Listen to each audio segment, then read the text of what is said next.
Sego Sewagwagon Watwin Warado G, the Hidden Coffee House podcast. Satagayon Daniunga, Tokati Jorhansa, Andrew de Waxanoda, Brand de Waxanazare. Hello, everyone. Welcome to the Hidden Coffee House podcast. I'm Satagayondo, or my English name is Andrew Brandt. I'm a Mohawk language and First Nations Métis and Inuit studies teacher and an advocate for Indigenous rights, and sometimes you can find me on stage as well. This November, come to beautiful Picton, Ontario in Prince Edward County for the second run of Chatterbox Theatre's production of Cabaret the Musical. The first run was completely sold out, so don't wait to get your tickets. I'll be returning to my role as the outgoing Ernst Ludwig once again as the Cape is transformed into the seedy Kit Kat Club in the underbelly of Berlin. Get your tickets at kitkatclub.ca, that's kitkatclub.ca, and follow Kit Kat Club PEC and Chatterbox Theatre on social media. They're already going fast, and the show is not until November, so book your table. You'll love it, because in here, life is beautiful.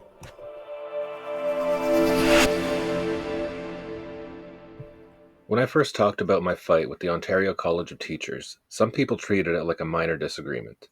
To them, it was just one educator challenging one decision, the kind of bureaucratic roadblock that happens all the time.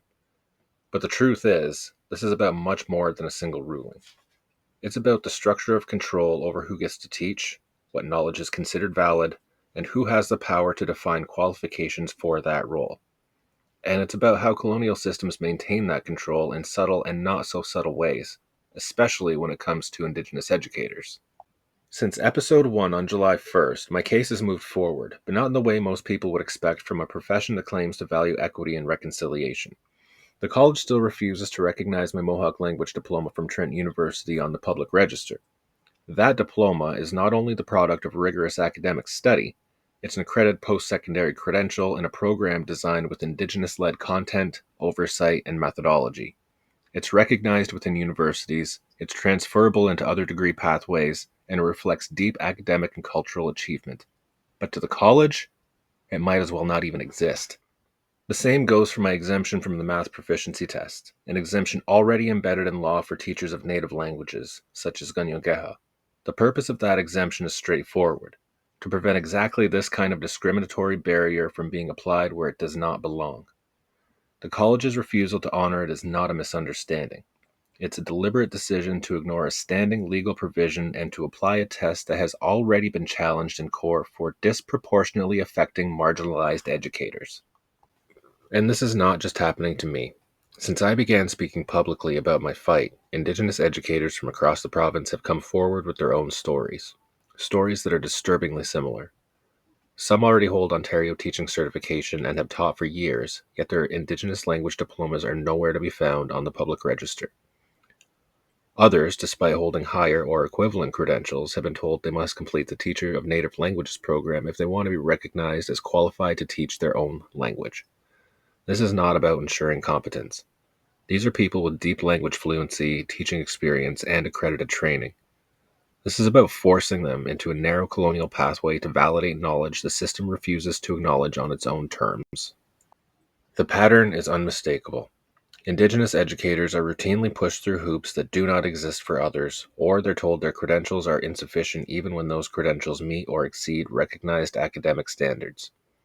In some cases, the problem is compounded by the fact that there are no additional basic qualifications for languages like Ganyongeha at all, meaning that even if a teacher wanted to take the approved upgrade route the college prefers, that option does not exist. The result is kind of credential erasure.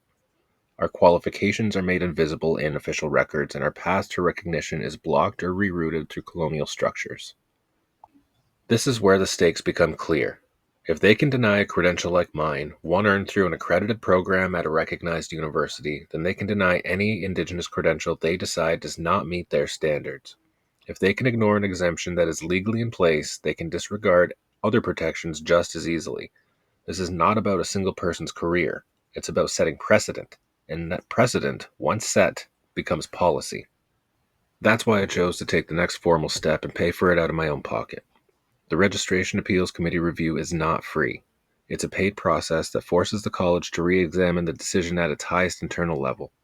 More importantly, it forces them to put their reasoning into a formal, final statement that can be used in a human rights tribunal case. I'm not just appealing for the sake of appealing. I'm building a record that will stand in a legal challenge. By paying for that review, I ensured they cannot later claim the decision was only preliminary or that I did not exhaust the internal process. They will have to own it in full view. We need to talk about what this means in a practical sense. The Ontario College of Teachers is the gatekeeper for every certified teacher in this province.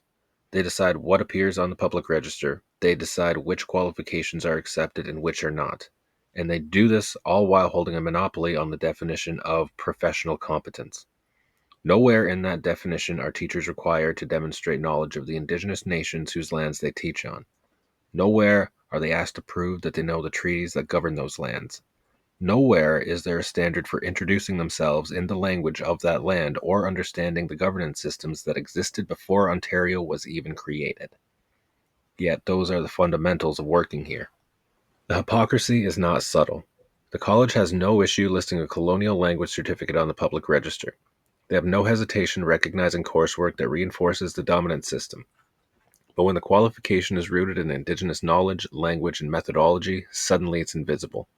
They'll mandate a standardized math test, a test that has nothing to do with teaching most subjects, but they don't require treaty knowledge or cultural competency.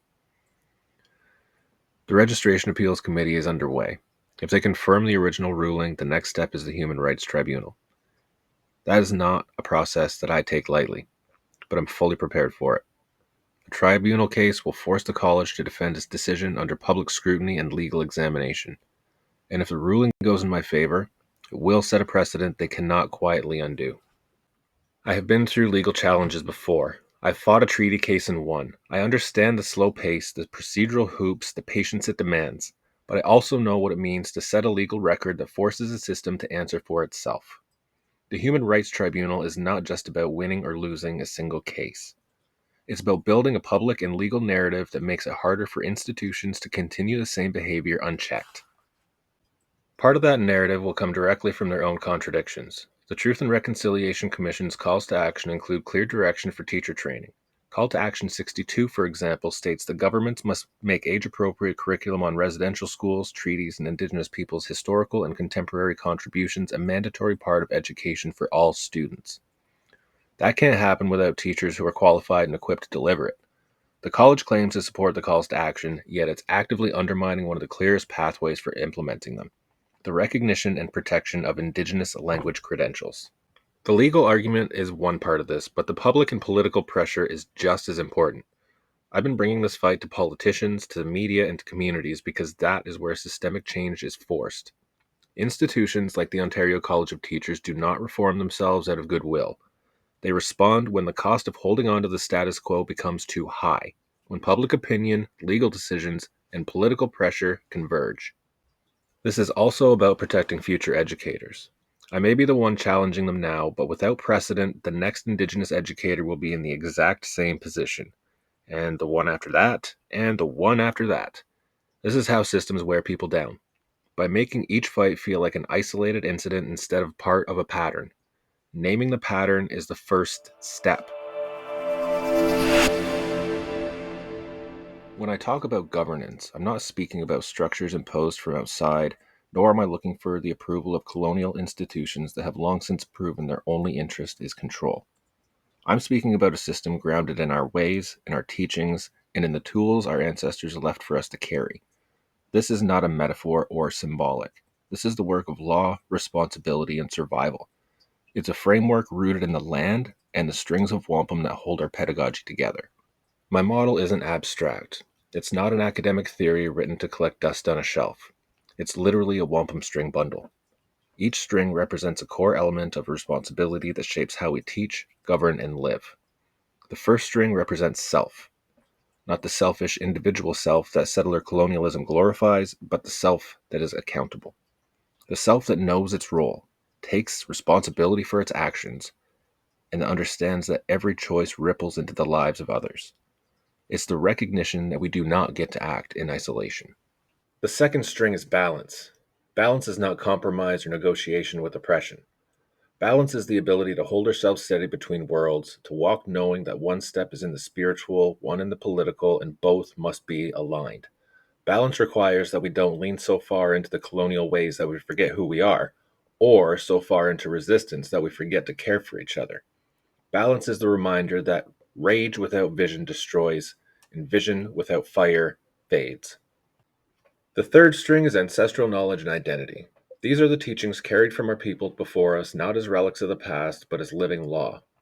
Our ancestors placed those teachings here knowing we would need them to survive.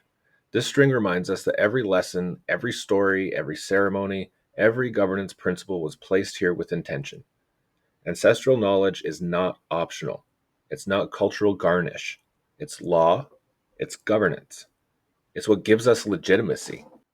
The fourth string is community responsibility. This is where governance becomes collective. It's not enough for the self to be accountable, for balance to be pursued, or for ancestral knowledge to be remembered. Those things must be lived out in our community. Responsibility is not charity. It's not favor. It's a mandate. Each of us carries responsibility for the well-being of others, for the raising of children, for the care of elders, for the health of the land. This is where governance is measured, not in policies or platforms, but whether our people are fed, housed, taught, and protected. And the fifth string binds them all. The fifth string represents continuity. It's the thread that ties the self, balance, ancestral knowledge, and community responsibility into one unbroken law. Without continuity, the others fall into fragments. Continuity ensures that each generation does not have to start over. It ensures that the work we do now is not a desperate reaction, but a part of an unbroken circle of resurgence.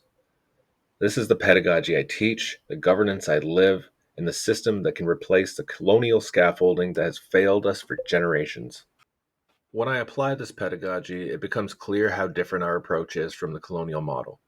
In their system, education is about control, attendance, testing, grading, compliance. These are tools of governance for them. In ours, education is about responsibility. Land is the classroom. Community is the curriculum. Survival is the outcome. I don't grade students to measure their worth. I measure whether they can carry responsibility. I measure whether they can understand how to balance themselves. I measure whether they can recall ancestral knowledge and apply it to the challenges they face today. That is governance. That is pedagogy.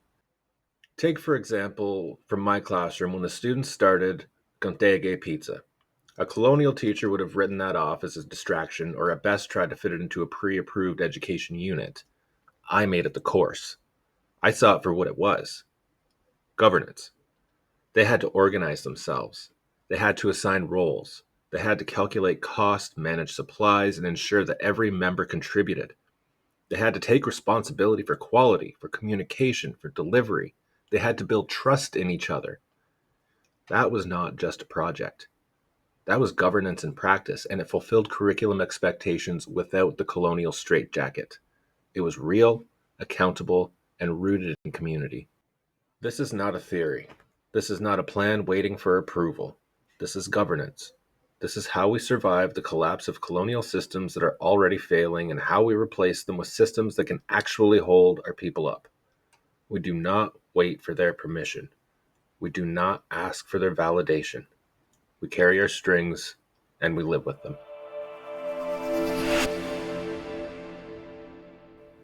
There's a reason we have to talk about Indigenous representation in Queen's Park right now, and it's not just about token seats or symbolic recognition. It's about law, governance, and the reality of how power operates in this province. It's about whether our nations remain at the mercy of legislation written without us, or whether we reclaim the right to stand in the very room where those laws are made. The presence of Indigenous voices inside that building is not some abstract ideal. It's the difference between being dictated to and having a direct say in what happens to our people, our lands, and our future. Yes, there are Indigenous representatives in provincial legislatures now. Salma Makwa sits as a strong voice in Ontario. One voice in all of Ontario's provincial legislature is not enough. It is not enough for our issues to be raised in committee rooms or during question period only when it's politically convenient for others to listen. It's not enough for Indigenous languages to be spoken in those chambers as rare moments of history instead of living parts of governance. One voice, no matter how determined, cannot counterbalance the entire weight of a system designed to legislate over us instead of with us. The balance of power remains stacked against us, and the structure of that imbalance has been reinforced for over a century. Tyndonega knows this history well. We installed life chiefs under our own governance. We made decisions according to our own laws, our own processes, and our own accountability. That didn't sit well with the Indian agent. Their job was to break up that system, to insert federal control, to make us answerable to Ottawa instead of our own clans and our own people. When that failed through persuasion, it was dismantled by force. Laws were passed to make governance illegal, to criminalize what had existed on this land for centuries. They called it reform, they called it progress. There were actually raids, and our things were taken, sacred items were taken. What it really was the deliberate dismantling of a functional political system that predated Canada by generations. That's not some abstract policy history either. It happened here in Gontege. And it wasn't just a matter of who sat in the leadership chair. It was about removing the foundation of our decision making. It was about replacing clan based consensus and hereditary leadership with a system that made us dependent on Indian affairs budgets, signatures, and permissions. It was about turning a nation into an administrative file and turning leaders into federal appointees. And it's not as if the only way we ever exercised power was within our own systems. There was a time when a Mohawk man from Six Nations was elected to provincial parliament in Upper Canada. He stood as a representative in Queen's Park with the same legislative authority as any other member. The system couldn't tolerate it for long, and laws were changed to make sure it did not happen again. That is the truth of Canadian democracy for Indigenous people. If you win according to their rules, they'll rewrite the rules. If you find a way in, they'll bolt the door behind you. This is why when people say there's no point in going into their systems, they're missing part of the bigger picture. We've gone in before. They've feared us before. They've seen what happens when our leadership is not filtered through the layers of bureaucracy and assimilation they built. We've always been more capable of standing in any political forum and holding our own. That is precisely why they work so hard to remove us from those spaces and keep us out. And that fear is still there. They know that our governance systems have not been lost. No matter how much they've tried to bury them under the Indian Act, under provincial statutes, under constant political pressure, they are still here. We've not forgotten how to govern according to our own laws. The clan mothers still carry their responsibilities. The language still holds the political and spiritual foundations of who we are. The wampum still defines our agreements. The people still know that governance is more than majority votes in a chamber. It's about the well-being of the land, the community, and the coming faces. Entering Queen's Park does not mean abandoning any of that. It does not mean becoming absorbed by the political parties or losing the ability to speak from our own laws. It means taking those laws into a place where decisions are being made about us without our input. It means refusing to let the next generation grow up under legislation written by people who have never had to live with the consequences of their decisions. It means making sure that when provincial policies are set on education, health, land use, policing, or child welfare, our voices are not being translated or interpreted by someone else. All right, let us talk about Pierre Poilievre, the man who has somehow convinced a significant slice of this country that he's the voice of the working class while spending his entire political career making sure that the working class get less, not more. Poilievre is a political lifer. This is a man who has never worked a real job outside of politics, never had to sweat through a shift wondering if the bills would get paid, and yet he struts around in rolled up sleeves cosplaying Man of the People cowboy. His greatest skill is branding, the ability to take a career built on serving corporate interests and package it in a way that makes people think he's fighting those same corporate interests. He has been an MP since he was 25. Let that sink in. 25 years old, and he was already on the public payroll, learning the dark arts of partisan politics under Stephen Harper, absorbing every lesson on how to dog whistle to the base while keeping the money people happy. He's not a disruptor. He's not an outsider. He is the system in a fresh haircut and a set of prescription glasses that he wants you to think make him look studious and trustworthy. This is not authenticity. It is a marketing campaign with a heartbeat. Polyev loves to rail against gatekeepers, his favorite word, his magic button for getting applause. But he never explains that the gatekeepers he's talking about are not the corporate CEOs, Bay Street bankers, or the hedge fund managers who hoard wealth and keep housing out of reach for millions. No, in his world, the real gatekeepers are public servants, unions, journalists, and anyone who dares to say that billionaires should maybe pay their fair share. He wants to smash down the gates that protect public services so that private corporations can come in and profit. That's the real agenda, and it's the oldest conservative trick in the book. Dress up deregulation as liberation. Take housing. Polyev will tell you that the housing crisis is all because of bureaucracy and red tape. He will pound his fist and say, "We need to build homes, not bureaucracy." But look at his actual voting record and policy proposals. He has no interest in regulating corporate landlords, no plan to tax speculation, no appetite for putting limits on how many properties wealthy investors can scoop up. His version of a housing fix is to hand more power to developers and hope they will trickle down some affordability out of the goodness of their hearts. That's not a plan. This is a gift to the same people who caused the problem. And let's not forget his greatest hits as cabinet minister. This is a man who defended Harper's Fair Elections Act, a name so cynical it makes Orwell look like an optimist. That bill was a direct attack on voting rights, making it harder for students, Indigenous people, and low-income Canadians to cast a ballot. That's who Polyev is when the cameras are not rolling. Not a champion of freedom, but a careful architect of rules that keeps certain people out of the democratic process. He's also a master of selective outrage.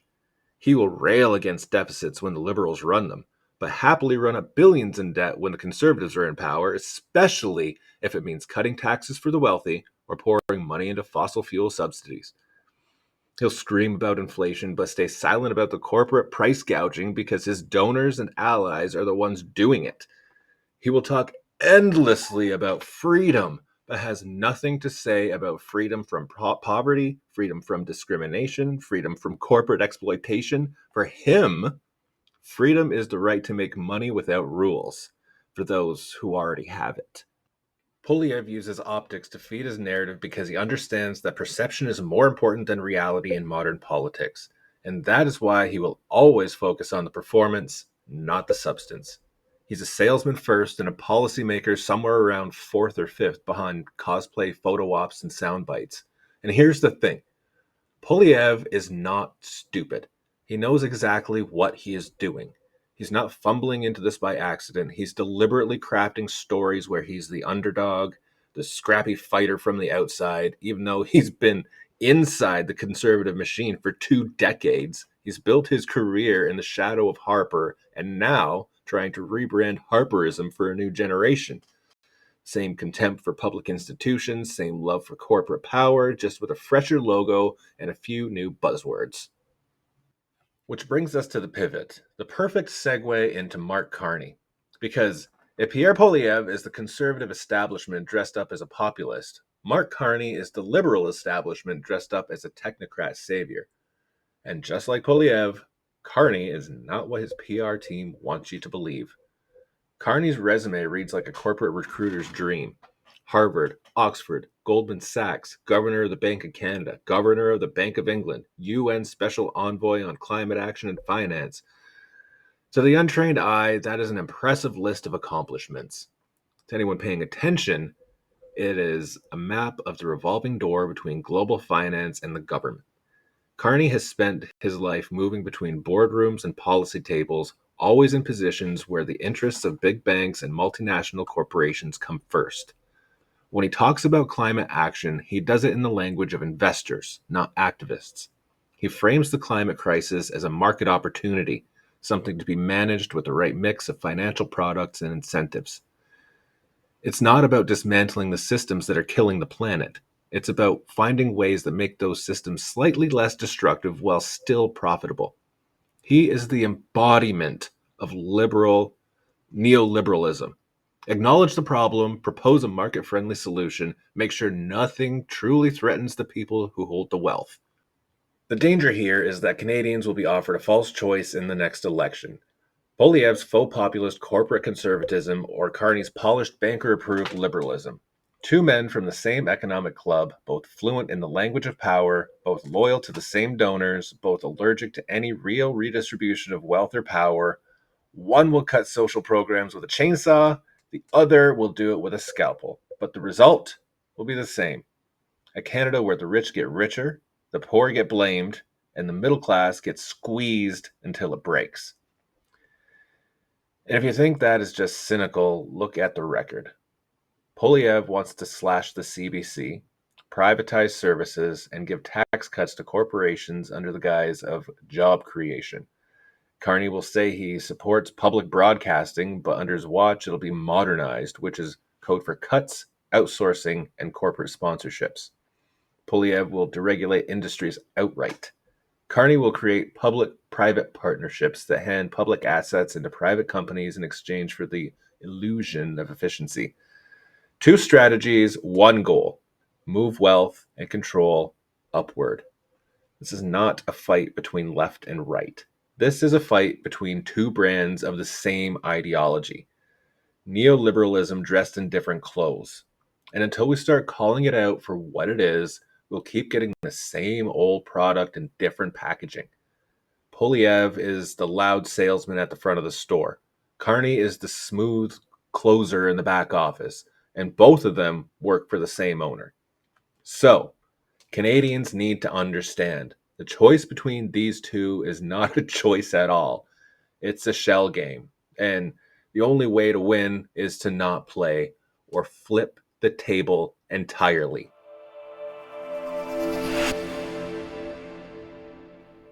We started this episode with the Ontario College of Teachers, and I want you to remember exactly why that fight matters. Because it's not about a line on my resume. It's about the fact that if they can erase Indigenous diplomas on their public registers and ignore them, they can erase Indigenous education tomorrow. They've already designed their pathways to force us into colonial molds and decided that their paperwork matters more than our knowledge. They've already made it clear that they think they can rewrite what Indigenous languages are worth, and by extension, what our people are worth. And we know where that comes from. It comes from a system that doesn't want Indigenous governance or pedagogy to stand on its own, which is exactly why my wampum model exists. Because it does stand on its own. It stands without their grading systems, gatekeepers, or control. It brings balance, responsibility, and truth into the classroom in a way their colonial curriculum can't. And it works. Not in theory or on paper, but in real classrooms with real students on real land, including their curriculum. That's why they don't want it in their institutions, because it doesn't need them. So, here is where it all comes together. If we let them decide what counts as knowledge, they erase us from the classroom. If we let them decide who writes the laws, they erase us from governance and history. If we let them decide who leads this country, they erase the choice entirely. Education, governance, and political leadership are not separate fights. They are the same fight. And every time we win one of them, we make it harder for them to win the rest. Also, just a reminder that this November, Shatterbox Theatre will be transforming the Cape in Prince Edward County into the seedy Berlin Kit Kat Club for the second run of Cabaret the Musical. I'll be returning to my role as Ernst Ludwig, so head to kitkatclub.ca, kitkatclub.ca, and get your tickets. They're going fast. You don't want to miss this one, because here, life is beautiful. Remember to follow the Hidden Coffee House Pod as well as Shatterbox Theatre and Kit Kat Club PEC on social media. And remember, as always, stay loud. Y'all.